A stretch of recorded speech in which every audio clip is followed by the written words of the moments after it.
안녕하세요. 오늘의 책은 아이의 숨겨진 능력을 이끌어내는 4개의 스위치입니다. 부모님이 아이의 스위치를 켜주면 아이는 더욱 성장한다고 합니다. 그 스위치를 어떻게 켜는지 추려보았는데요. 함께 볼게요. 의욕을 높이는 4개의 스위치. 스위치가 켜지면 아이는 더욱 성장한다. 스위치 1. 아이는 경쟁하고 싶어 한다. 스위치 2. 아이는 흉내내고 싶어 한다. 스위치 3.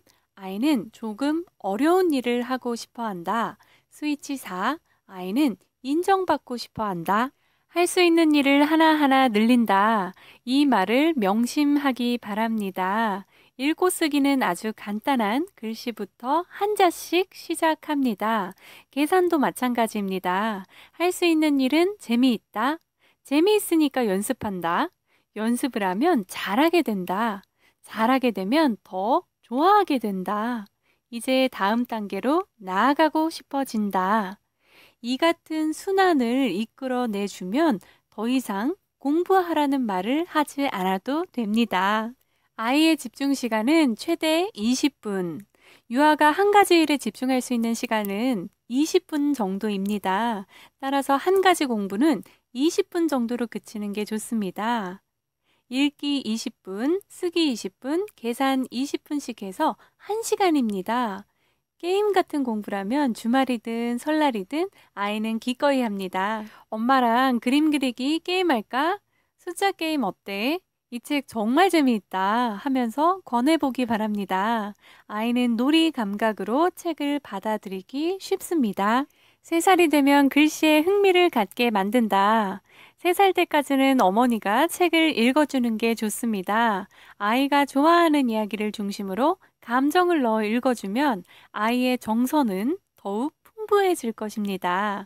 어머니와의 유대감도 깊어질 것이고요. 3살이 되었다면 글씨를 익히는 단계로 차츰 넘어가야 하는데 먼저 글씨에 흥미를 갖게 하는 것부터 시작해야 합니다. 방법은 이렇습니다. 평소에 자주 읽는 책 중에 비교적 쉬운 책을 하나 고릅니다. 그런 다음 손가락으로 글씨를 가리키며 천천히 읽어줍니다. 안녕하세요. 한 글자씩 가리키며 또박또박 읽으면 됩니다. 쉬운 글자부터 따라쓰게 한다. 3살 아이에게는 글씨는 그림처럼 느껴집니다. 글씨를 익히는 순서는 가나, 다라, 마바사, 순이 아닌 쉬운 글자부터 따라 쓰도록 합니다. 네모칸이 있는 글씨 연습장을 준비해서 어머니가 먼저 옅은 색 사인펜으로 글자 견본을 5개 정도 씁니다. 그런 다음 아이에게 연필 쥐는 법을 알려주고 견본 글자를 왼쪽에서 오른쪽으로 따라 쓰게 합니다. 잘했어요. 자, 이번에는 여기에 똑같이 써볼까? 이렇게 해서 글씨 따라 쓰기를 해냈다면 다시 칭찬을 해줍니다. 대단한데? 잘 썼어요. 아이들은 인정받기를 좋아합니다. 잘 썼다는 한마디로도 효과는 충분하므로 글씨를 쓰는 중간에 한 번씩 인정을 해주시기 바랍니다. 다만 인정을 할 때에는 젖먹이 취급을 해서는 안 됩니다. 칭찬이 지나쳐도 그런 느낌을 받을 수 있으니 주의하기 바랍니다. 잘 썼어요. 이제 형 노릇해도 되겠는걸? 혼자서도 예쁘게 잘 쓰네. 놀이 감각으로 같은 글자를 몇 번씩 흉내내게 합니다. 그러는 사이 글자는 아이 것이 됩니다. 한 글자를 쓸 수 있게 되면 똑같은 글자에는 이내 흥미를 잃어버립니다. 그럴 때에는 아이는 조금 어려운 일을 하고 싶어 한다 라는 특성을 살려 다음 글자로 넘어갑니다. 이 같은 연습을 반복함으로써 아이가 쓸 수 있는 글자는 차츰 늘어납니다. 다만 쓸 줄 아는 글자라도 곧바로 잊어버릴 수 있으므로 여러 번 반복하고 확인하는 과정이 필요합니다. 어제는 쓸 수 있었는데 오늘은 잘 쓰지 못할 때에는 어머니의 글씨 위 연필 자국을 지우개로 지우고 처음부터 다시 쓰게 합니다. 글씨를 처음 접하는 아이에게는 쓸 수 있는지 여부보다는 쓰고 싶다라는 마음이 들게끔 하는 게 훨씬 중요합니다. 아이에게 맞는 책과의 첫 만남. 유아 대상으로 나온 간단한 책은 어렵지 않게 찾을 수 있습니다. 글씨를 읽을 줄 아니까 이제 어엿한 형이네. 오늘은 책도 한번 읽어볼까? 이렇게 말하며 책을 주면 아이는 한 글자 한 글자 확인하듯이 소리내어 책을 읽습니다. 혼신을 다해 글자를 읽으려는 모습을 보고 있으면 또 다른 감회가 느껴질 것입니다. 그리고 한 권의 책을 다 읽고 난 다음 아이의 표정을 유심히 보시기 바랍니다. 책과의 첫 만남을 어려워하는 표정이 사라지고 아주 밝게 변해 있을 것입니다. 책을 다 읽었다는 게 너무 기뻐 뿌듯함을 느끼는 것이죠. 난생 처음 혼자 힘으로 읽은 책입니다. 아이의 인생에서 이처럼 뜻깊은 기념일도 없을 것입니다. 책을 다 읽은 다음에는 칭찬을 아끼지 말아주세요. 읽은 책 제목은 노트에 따로 적어두는 게 좋습니다. 이것은 아이를 인정해주는 것과도 관련이 있습니다. 독서 노트의 기록이 한 권 한 권 늘어나고 어머니가 이따금 확인을 해주면 아이는 그것을 어머니의 인정으로 받아들입니다. 책의 수준을 조금씩 높여간다. 못 읽는 글자가 나올 때에는 답을 바로 알려주지 않고 이건 무슨 글자였지? 생각나? 하고 먼저 물어보세요. 혼자 힘으로 생각해낼지도 모르죠. 그리고 그 자체로 뭔가를 떠올리는 연습이 됩니다. 소리를 내어 읽는데 익숙해지면 묵독도 시도해 보기 바랍니다. 이제 잘 읽으니까 소리를 내지 않고 읽어볼까? 아이는 어머니에게 인정받았다는 게 기뻐 묵독에도 도전할 것입니다. 물론 가끔은 소리내어 읽도록 해 잘못 읽는 글씨가 없는지 확인할 필요는 있습니다. 책을 읽을 때에도 또래 아이가 주위에 있으면 도움이 됩니다. 저 아이는 정말 많이 읽는다 라는 게 자극이 되어 경쟁심이 생기게 됩니다. 몇 살 터울의 아이를 보고 책 읽기에 흥미를 붙이는 경우도 있습니다.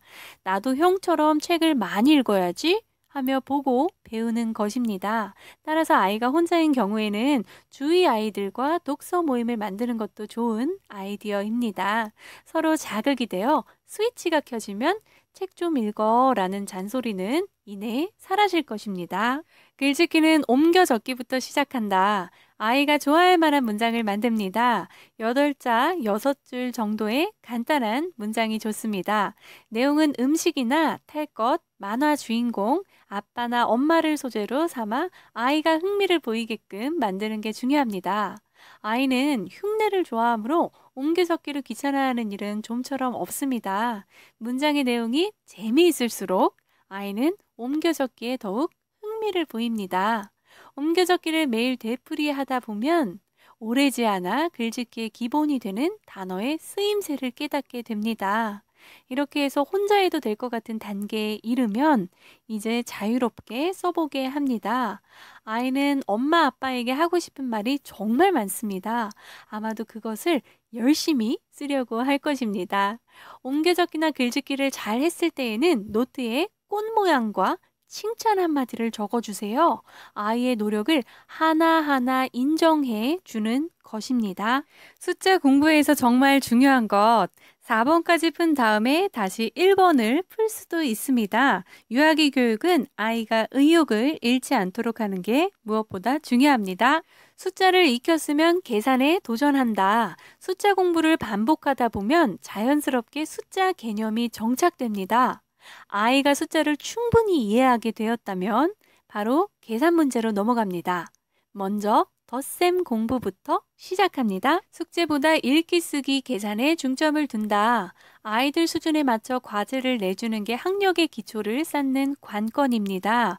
숙제나 학교 교육 과정에 얽매이지 않고 아이의 학력에 맞추는 것입니다. 아이에게는 이것이 진짜 공부가 됩니다. 게임에 빠진 아이는 어떻게 해야 할까? 게임을 너무 좋아한다면 게임을 통해 자기 절제를 배울 수 있어야 합니다. 게임을 허락하는 대신 집안일을 돕게 하는 것도 하나의 방법입니다. 30분 동안 게임하는 대신에 현관 청소를 해. 어떻게 할래? 아이는 게임이 너무 하고 싶어서 어쩔 수 없이 현관 청소를 합니다. 청소가 끝났으면 게임을 허락하는데 만약에 청소를 깨끗하게 잘했다면 상을 추가해도 좋습니다. 아주 깨끗하네. 상으로 게임 10분 추가.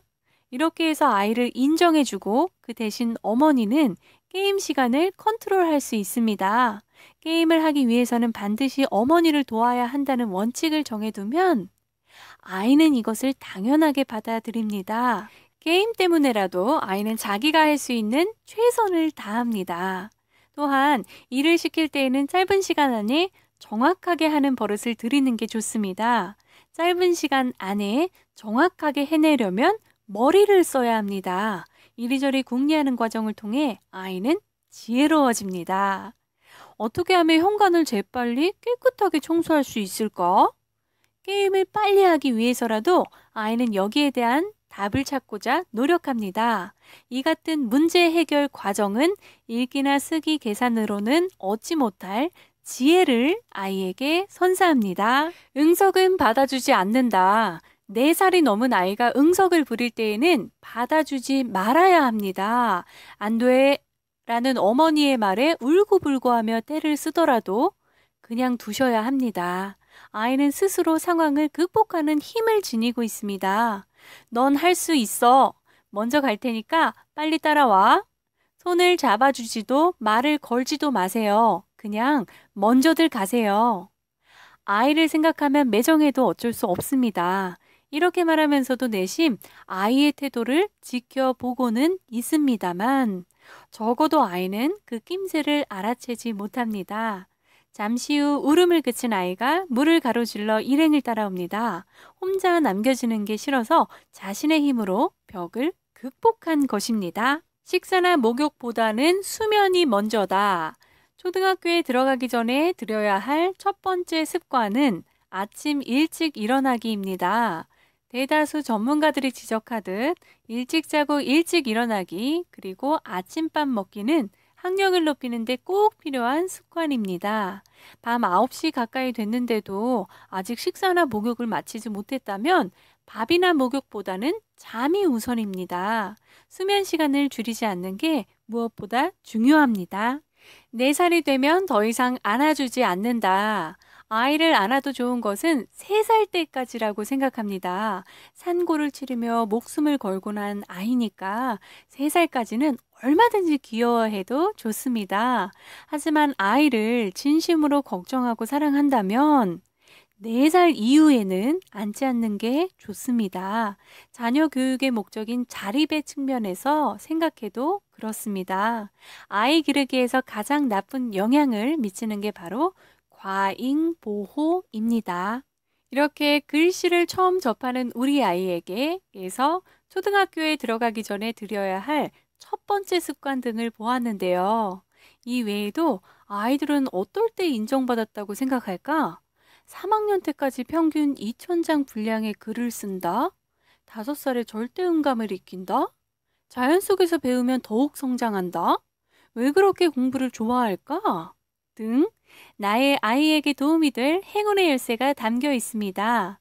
유아교육과 초등학교 입학을 앞두거나 현재 초등학생의 자녀를 둔 부모님이라면 한번 읽어보셔도 좋을 것 같습니다.